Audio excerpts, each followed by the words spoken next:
वर्तमान झांसी के प्रांगण में मंचासीन हमारे कला प्रवक्ता श्री साहू जी, मंचस्थ अन्य प्रवक्तागण और सबसे अधिक इस रंगोत्सव में भाग लेने वाले हमारे जो भावपूर्ण और भावुक जो प्रतिभागी हमारे शिक्षक और शिक्षिकाएं, सबसे महत्वपूर्ण कार्यक्रम आपका ही है ये। और आप लोग सब लोग चूँकि कला से संबंधित है, सब लोग जानते होंगे कि कला एक कला हो या किसी भी प्रकार की कला हो, वो जो भावुक होता है, जो संवेदनशील मनुष्य होता है, उसके भावों की अभिव्यक्ति का ही माध्यम होता है। उसके भाव हर आदमी मैं नहीं बना सकता हूँ कला, ठीक है। जो मैं विज्ञान का विद्यार्थी रहा हूँ, तो कला ये हम लोगों के बस की बात नहीं है। कविता लिखना हमारे बस की बात नहीं है। कविता वही लिख सकता है जिसके मन के अंदर से उभरती है, स्वयं से प्रेरणा आती है, स्वयं से उसके अंदर शब्द उच्चरित होते हैं, जो भावनाएं आती हैं, उन्हीं का व्यक्त का माध्यम है। चाहे कविता हो, चाहे वो खेल हो, चाहे वो आपकी ये पेंटिंग हो, किसी भी प्रकार की कला है, उसका वो तभी उच्चरित होती है, तभी उसका आगे बढ़ता है जब उसके स्वयं के अपने भाव उच्चरित होते हैं। उन भावों का, पर आप लोग सब लोग जानते हैं, उन भावों का प्रदर्शन ही कला है, चाहे जिस प्रकार की कला हो। उसको अगर आगे बढ़ाया जाए तभी वो आगे बढ़े, या स्वयं आगे बढ़े या कोई आपको मंच मिलता है तो स्वतः आगे बढ़ता है। मुझे ध्यान आ रहा है करीब 1 वर्ष पहले की बात है, ऐसे ही बैठक चल रही थी वहाँ जो लखनऊ में होती है हम लोगों की बैठक, मैं यहीं था या कहीं था, मेरे ध्यान नहीं है। तो ये डीजी सर थे और वो हमारे पूर्व डायरेक्टर सर थे, सर्व विक्रम माधव सर। तो ये हुआ कि हम लोग बच्चों के लिए तो ये सब करते हैं, उनको आगे बढ़ाने के लिए इतने कार्यक्रम करते हैं, लेकिन हमारे जो अध्यापक गण हैं, उनकी जो अंदर की भावनाएं हैं, उनकी इच्छाएं हैं, उनको आगे बढ़ाने के लिए क्या करते हैं, उनको भी कोई मंच मिलना चाहिए। तो डायरेक्टर साहब ने कहा कि नहीं, उनको भी जिस प्रकार का भी ये हो, जो जिस क्षेत्र में आगे हो, ये चूंकि हमारा डायट है, संस्थान है, ये एक प्रकार का इनकी कला को आगे बढ़ाने के लिए ही है। तभी ये प्रतियोगिताएं प्रारंभ हुई, आपकी कहानी प्रतियोगिता हो या ये आपका रंगीन ये प्रतियोगिता हो, जितनी प्रकार की प्रतियोगिताएं हैं, ये तभी से कुछ कविता लेखन प्रतियोगिता, कहानी लेखन प्रतियोगिता, ये तभी से ये हुआ कि इस प्रकार का इनको मंच प्रदान किया जाए। तो पहले सबने डरते थे, कहा ठीक है सर, देखें कितना सफल होते हैं। उनका आप प्रारंभ करिए, प्रारंभ किया जाए, नहीं सफल होंगे तो छोड़ दिया जाएगा। लेकिन ये हम लोग सबको, ये पूरे प्रदेश भर को ये बहुत अच्छा लगा कि एक मंच प्रदान किया गया जिससे हमारे देश की, हमारे प्रदेश की इस प्रकार की प्रतिभाएं उभर कर आई। और मुझे बहुत, मैं भी 20 साल हो गए मुझे नौकरी को, 22 साल हो गए, मैं भी डायट पर भी रहा हूँ, कई बार डायट के प्रभारी भी रहा हूँ, लेकिन आज से 3-4 वर्ष पहले तक ऐसा माहौल नहीं था। आप लोग स्वयं महसूस करते होंगे, ठीक है ना। अब ये 1 वर्ष 2 वर्ष से बहुत हमारे शिक्षा में ये माहौल बदला है। पढ़ाने के प्रति ही नहीं, आप लोगों की सोच में ही परिवर्तन आया है, जहां तक मैं देखता हूँ। 100% नहीं किया जा सकता है, लेकिन जितना भी परिवर्तन आए, परिवर्तन आना प्रारंभ हुआ है। आप लोग स्वयं महसूस करते हो, आपको एक मंच मिला, आपको स्वयं लगता होगा अगर हम आगे करें तो और बहुत आगे बढ़ें।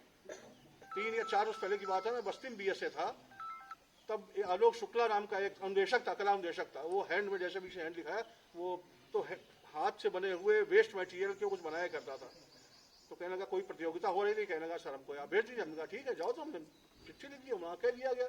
तो आज कल वो 3 वर्ष बाद आज वो ऐसी कोई राष्ट्रीय कला प्रतियोगिता नहीं होती है जहाँ पर बिना उसके संपन्न हो जाए। अभी कोई मध्य प्रदेश भोपाल में कोई प्रतियोगिता हुई, कोई प्रतियोगिता हो, कहीं पर भी प्रदर्शनी हो, बिना उसका अनुदेशक है, सिर्फ एक उच्च प्राथमिक विद्यालय का एक साधारण सा अनुदेशक, मुश्किल से 30-35 साल उसकी उम्र होगी, लेकिन राष्ट्रीय फलक पर वो अपना नाम रोशन कर रहा है ना।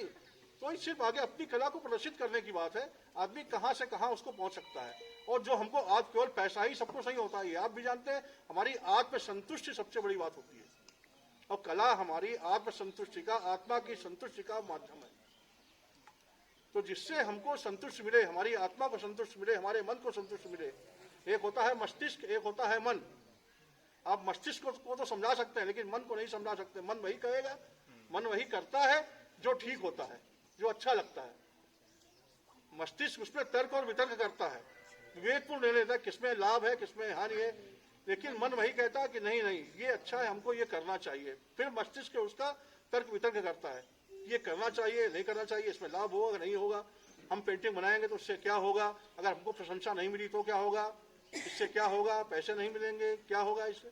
लेकिन मन कहता नहीं, करें तो हमको अच्छा लग रहा है, यही तो होता ना।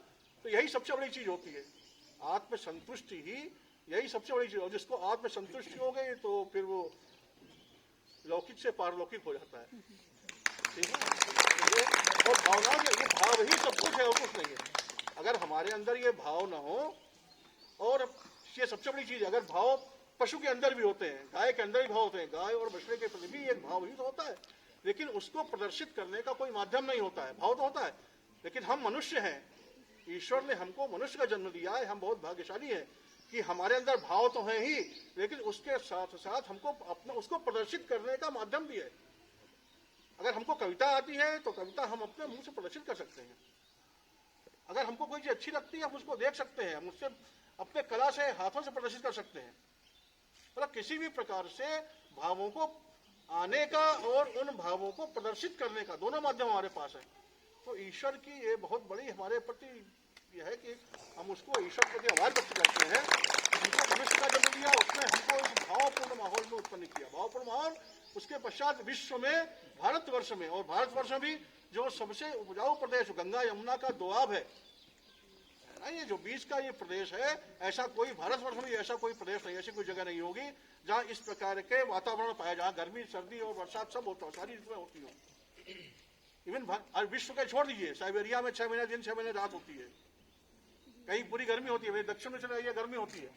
लेकिन ये हम लोगों का सौभाग्य है कि विश्व में, भारतवर्ष में भी, उत्तर प्रदेश में और गंगा यमुना के दोआब बीच के क्षेत्र में हम लोग रहते हैं, जहाँ हर प्रकार की ऋतुएं होती है, हर प्रकार के लोग होते हैं। इस प्रकार की कला संस्कृति को बढ़ाने का माहौल है, जहाँ हम अपने मन पसंद कह सकते हैं, कर सकते हैं। तो ईश्वर के प्रति धन्यवाद देना चाहिए, और जहाँ पर हम रह रहे हैं उस माहौल का धन्यवाद दें।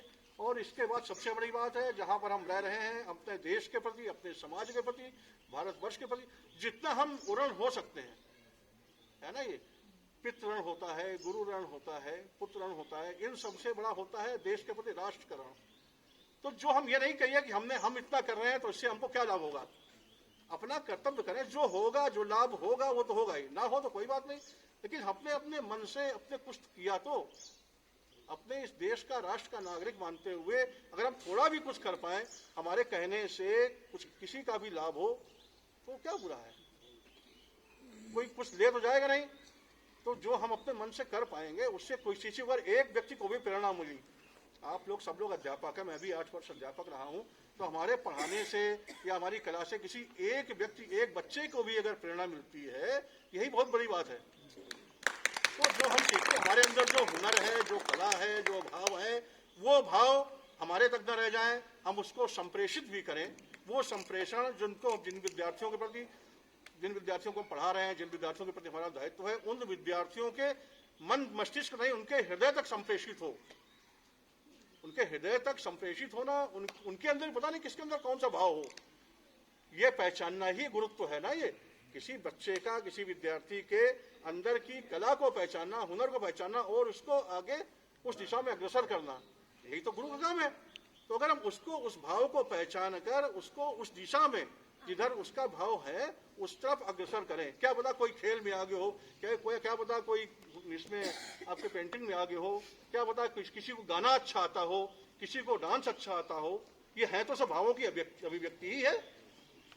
तो इन भावों को आगे बढ़ाना, जितने बच्चे 5-50 बच्चे होंगे उसमें से अगर 2 बच्चे भी आगे बढ़, कोई ना कोई तो होगा ही, 2 बच्चे भी आगे बढ़ गए, 2 छात्र, वही सबसे बड़ी चीज हो। तो हम यही अपेक्षा करते हैं, जो हमारे अंदर ईश्वर ने जो हुनर दिया है, जो प्रतिभा दी है, उस प्रतिभा का उपयोग हम इस अपने बच्चों को आगे बढ़ाने में, बच्चों के अंदर हृदय तक संप्रेषित करने में अगर हम इसका प्रयोग करेंगे तो ये सबके लिए बहुत लाभदायक होगा। बहुत अच्छा आपका कार्यक्रम रहा, बहुत अच्छे आपकी ये जो हमने पेंटिंग्स देखी हैं, ये बहुत अच्छी पेंटिंग्स हैं। ईश्वर करे आप लोग इसके बहुत आगे बढ़े। आप लोगों को जब भी कहेंगे, आपको इससे बड़ा मंच, जहाँ जैसे भी कहेंगे, जब भी आप लोग कहेंगे तो इससे बड़ा मंच आपको कैसे होगा, क्या होगा, ये हम पर छोड़ दीजिए। आप क्या करना चाहते हैं, केवल इसका प्रस्ताव दीजिए, डायट का प्रस्ताव दीजिए, अपने बीएसएफ प्रस्ताव दीजिए, उसको कराना हमारी जिम्मेदारी। कैसे कराते हैं ये हमारे पास, ठीक है ना। तो आप केवल प्रस्तावित करिए कि कैसे आपको कहाँ कराना है, ठीक है ना। बाकी कराना ये है आपके कला प्रवक्ता बोर्ड, इनके द्वारा कराइए। कैसे कराना, क्या कराना, कितना पैसा लगेगा, क्या होगा, वो अलग बात है, उसकी व्यवस्था हो जाएगी। कहीं न कहीं से व्यवस्था की जाए, उसकी व्यवस्था हो जाएगी। केवल आप लोगों को मंच चाहिए, उस मंच का उपयोग लोगों को और ऐसा ही बच्चों को आगे बढ़ाने में हो, जैसे बच्चों में प्रतिभाएं होती उनके साथ भी करिए, उनको भी लगेगा अभी तो हम लोग ही हैं, आप लोग हैं। ऐसे अगर बच्चे देखेंगे, छात्र देखेंगे तो वो भी आगे बढ़ेंगे। भाई अगली पीढ़ी तो वही है, तो वो भी अगर आगे बढ़ेगी तभी हम अपने राष्ट्र को, अपने देश को आगे बढ़ा सकेंगे। बहुत बहुत आप लोगों को धन्यवाद। बहुत बहुत धन्यवाद सर, आपके प्रेरणादायी इस उद्बोधन से हम सभी कृतज्ञ हुए हैं। और छात्रों का सर्वांगीण विकास के लिए सिर्फ कक्षाई शिक्षण आवश्यक नहीं है, सभी तरीके की कलाओं का शिक्षण भी बहुत आवश्यक है, जिनमें आप सभी ने, और सर आपको बताना चाहेंगे हम 3 दिनों में कुछ ऐसे कलाकार भी आप यहाँ हैं सर जिन्होंने 20 साल बाद पुनः अपनी 20 साल पुरानी पेंटिंग ला के यहाँ सुधार के फिर से लगाई गई है। इन सब के लिए एक बार तालियां करेंगे। और एक जैसा कि सर का निर्देश और हम सबको एक आश्वासन मिला